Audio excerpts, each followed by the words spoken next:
We have studied acute and chronic inflammation, and now it's time for the rebuilding phase, the tissue repair. Why do we need repair? The ultimate goal of inflammation is to restore function or at least structure after injury. There are two main processes: regeneration or scarring or fibrosis. Regeneration is the complete replacement with cells identical to the original. It is the best outcome there is. Scarring or fibrosis, replacement with connective tissue or collagen leading to functional loss. It is a compromise. Before we go into wound healing, let's see the cell proliferative capacity of different cells. This determines if the regeneration is possible. Labile cells, they are continually dividing like epithelium or blood cells, and there is high regeneration capacity in them. Stable cells, they are usually quiescent, but can divide if injured, like liver, kidney, and endothelium. They can regenerate. Permanent cells, they are non-proliferative. Examples are neurons, cardiac muscle. They heal only by scarring. This is why a heart attack or MI always leads to a fibrotic scar reducing heart function. Now let's get to wound healing in detail. We use skin wounds to understand repair. The first one is healing by primary intention. It occurs in clean surgical incision and causes minimal tissue damage and minimal scarring. The key stages here are inflammation, which occurs within 24 hours, the proliferative phase, in which there is formation of granulation tissue. It occurs on day 3, and remodeling phase, in which collagen deposition takes place. It occurs by week 1. Next is healing by secondary intention or secondary union.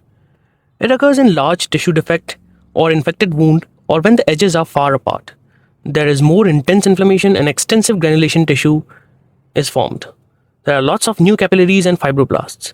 The wound contraction occurs by myofibroblasts, and there is significant scar formation. Why so? The large defects means regeneration is impossible. The body must fill the gap with connective tissue, hence causing scar.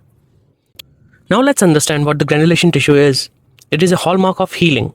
It is soft, pink, and granular. Don't confuse it with the granuloma.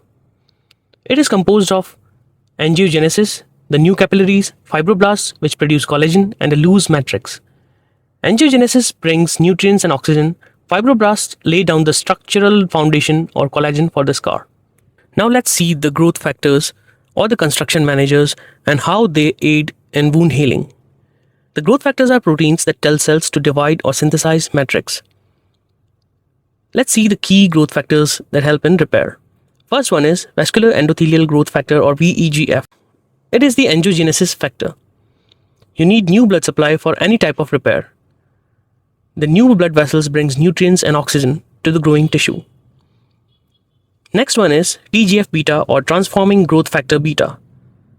It is the master switch for fibrosis or scarring. Why? It stimulates fibroblasts to migrate and deposit massive amounts of collagen. It's the reason scars form. Metalloproteinases or MMPs. These are the enzymes that break down old components of extracellular matrix to make way for the new collagen and structure.